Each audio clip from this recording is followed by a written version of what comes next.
Hello, I'm James Cridland, the radio futurologist, and this is my International Radio Trends newsletter, but in podcast form.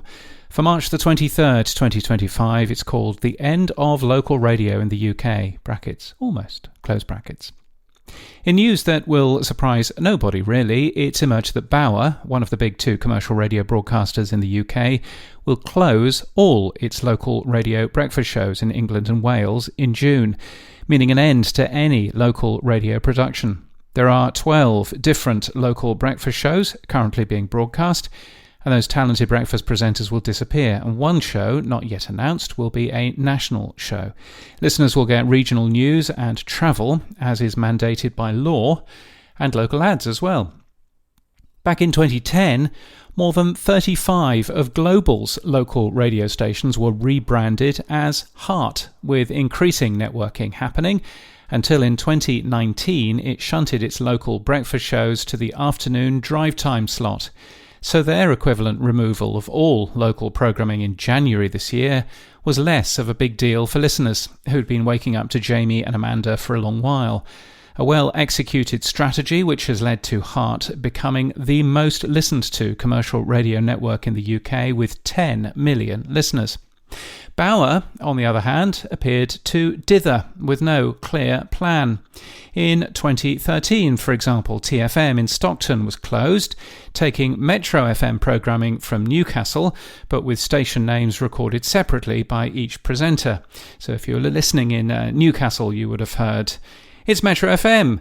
Good morning, I'm such and such." Whereas in TFM, you'd have heard, "It's TFM. Good morning, I'm such and such."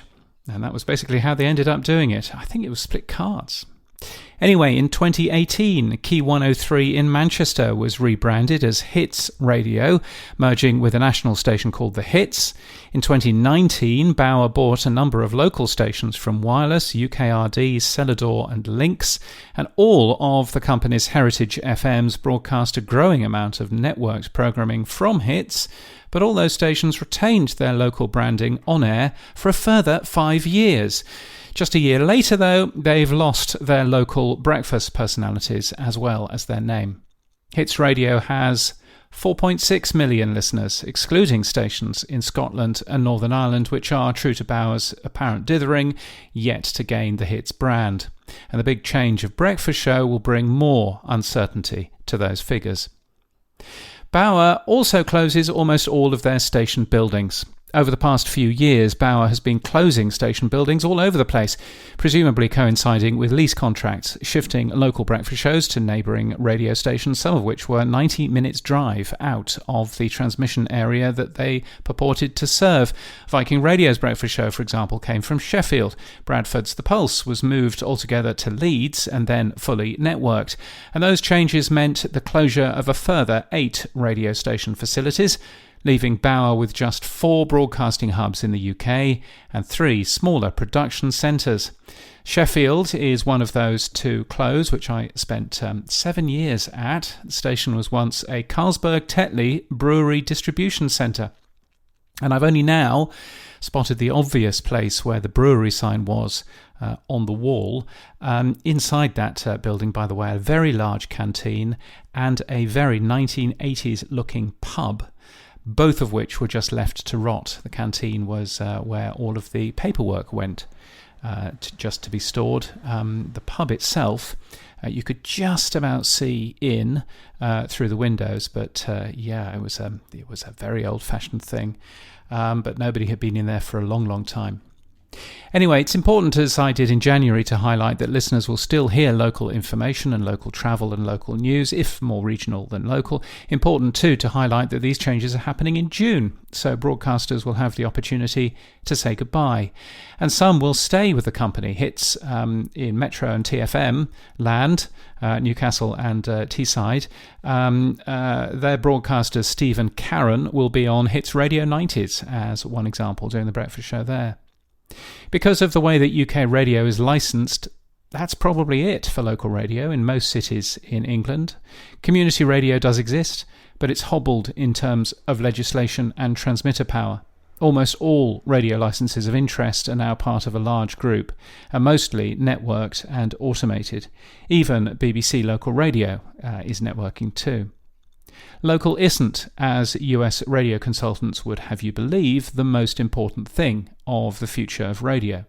But relevance is, and something is lost when there won't be a local accent on the air, or a knowing mention of the M62 at this time of night, or slipping in a song for people coming back from the Steelers game. And that's all a shame. Next week, I'm talking in Ireland, where none of this has happened. Elsewhere, BBC Domestic Radio is to remain available to those of us overseas. It turns out, just not from the BBC. A new paragraph was quietly added to the BBC's FAQ last week, saying that the BBC domestic stations will remain on the same third-party platforms as before outside the UK, which suggests that TuneIn, among others, will continue to carry all of the stations moving forward. So you might remember a couple of weeks ago I congratulated the BBC on having a clear strategy. Yes, well, that aged, didn't it?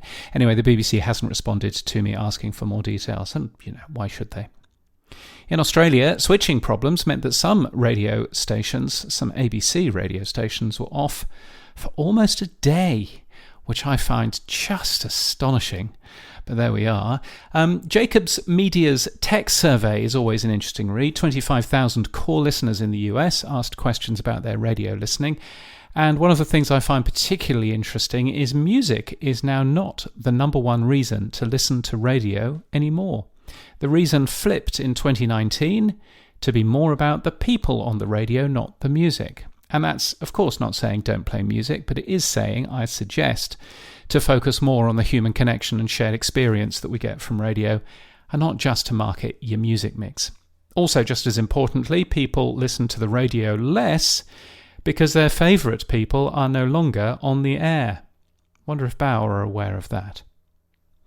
On my blog, I compare the definition of a podcast with the definition of radio and the big mistake they made in the US radio industry.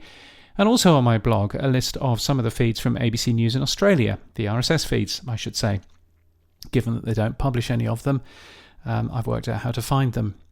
Anyway, if you're in Dublin or in Chicago over the next few weeks, please get in touch. I would love to catch up. I'm speaking next at Radio Days in Ireland, in Dublin, then Evolutions in Chicago, then Radio Days North America in Toronto in Canada in early May, the podcast show in late May in London, Podcast Movement in Dallas in Texas, August the 18th to the 21st, Radio Days Asia, I assume, September the 1st to the 3rd, and looking forward to Pennine Radio's 50th birthday, which is even more poignant now, in Bradford. I will be there, guaranteed now, because I've booked the flight, and I'm also speaking at Pod Summit YYC, which is in Calgary in Canada, September the 19th to the 20th. I should thank my many supporters. Who shall I choose? Media Realm. Hello, Media Realm. Soma FM, Broadcast Radio, and Brun Radio Consulting Limited. Plus, I should thank Greg Strassel, Sam Phelps, Richard Hilton, Emma Gibbs, Jocelyn Abbey, and James Masterton for being regular supporters. Super appreciate that. It's very, very kind of you. It keeps me actually doing this, which is probably a good thing. If you would like to support my work in any way, you can. Buymeacoffee.com/James Cridland is the easiest way. That's where you can become a member to give regularly, or just give a one-off coffee or $5. I'm on Blue Sky as james.crid.land if you want to follow me there, or on Mastodon, which is probably the best place to follow me, James at bne.social. That's Brisbane, bne.social. My website has more details about who I am and what I do and whether I can help you further. And thank you for listening, and keep listening.